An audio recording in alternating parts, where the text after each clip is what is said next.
Pierre Buyoya wigeze kuba umukuru w'u Burundi aramagana impapuro mpuzamahanga zo kumuta muri yombi yasohorewe n'ubushinjacyaha bw'u Burundi we n'abandi bantu 16 bukekwaho kugira uruhare mu rupfu rwa Perezida Melchior Ndadaye muri 1993 nyuma yuko izo mpapuro zo kumuta muri yombi zisohotse. Pierre Buyoya yanasohoye n'itangazo agaragaza ko hadaha agaciro izo mpapuro zo kumufata.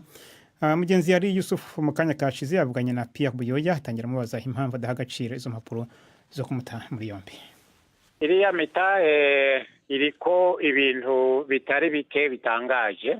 Ni mitahe yerekeye ubwicanyi bwabaye haciye imyaka 25. Bwa kabiri ubwo bwicanyi bwa Perezida Ndadaye harabaye amatohoza abwerekeye yishirahamwe mpuzamakungu ONU. Urwo rupfu rwa Perezida Ndadaye rwarabaye ko imanza zaciwe muri sentare y'u Burundi, haraba mbere n'abantu babihanirwa. Muri icyo gihe cyose izina ryanje ntiryigeze rikimukanwa k'umuntu n'umwe. Ikindi nokongera ko nuko urwo rupfu rwa Perezida Ndadaye hamwe n'ubundi bwicanyi bwabaye mu Burundi muri kahise ni ibibazo byihwejwe umwanya munini cyane mu biganiro by'Arusha. Mbere abari mu biganiro berekana neza intumbero ubwo bwicanyi bwose bwofata kugira ngo abarundi basubirane.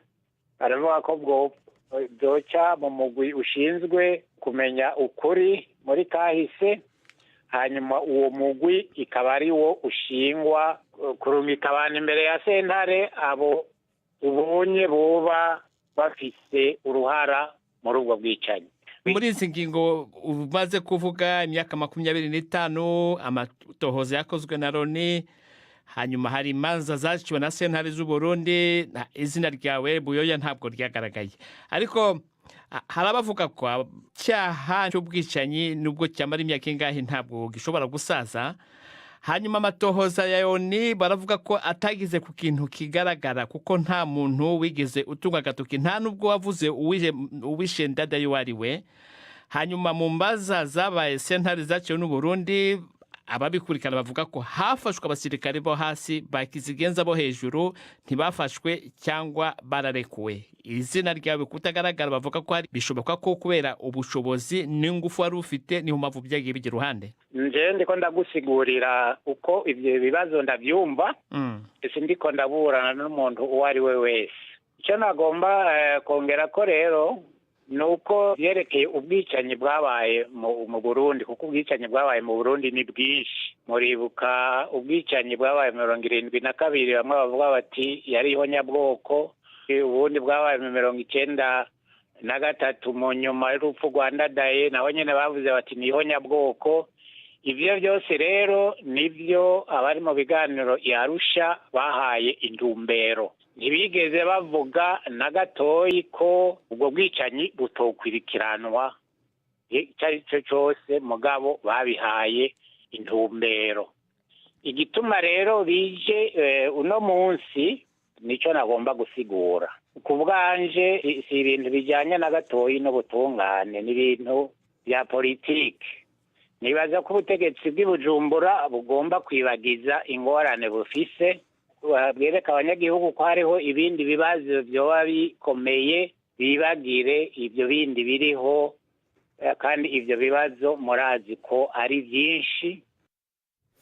Pierre Buyoya. Hagati aho inama nshingamateka y'u Burundi yanenze itangazo ryasohowe n'umukuru w'akanama k'umuryango w'ubumwe bwa Afurika nyuma yaho hasohokeye izo mpapuro mpuzamahanga, mu gihe Musa Faki Mahamat yasabye ko leta y'u Burundi yahagarika ingingo za politiki cyangwa se z'ubucamanza zinyuranye n'amasezerano ya Arusha. Inama nshingamateka y'u Burundi isaba amashyirahamwe mpuzamahanga kureka kwivanga mu bibazo bireba Abarundi. Nimwumve umuvugizi w'inama nshingamateka y'u Burundi Alexis Badian Ndayihimbaze.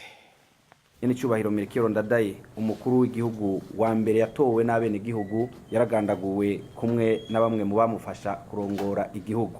Kubera ico caha c'agahomera bunwa, ubutungane bw'u Burundi bwarakurikiranye bamwe mu bagirizwa gukora ico caha, na cane abagishize mu ngiro. Inama nshingamateka irateye ivyatsi amajambo yashikirijwe n'umukuru w'umugwi w'umwe bwa Afrika Faki Mahamat Musa we abona ko muri ico gikorwa ca misi yose kandi gisanzwe cy'ubutungane bw'u Burundi hashobora kwaduka ivyoza bitosekaza ubumwe bw'abarundi hamwe n'ibikorwa by'umugwi w'igihugu ujejwe ukuri no kunywanisha abarundi CVR. Kuri ivyo inama nshingamateka isaba amashirahamwe mpuzamakungu kureka kwivanga mu bibazo vyega abarundi ubwabo. Alexis Ndayihimbaze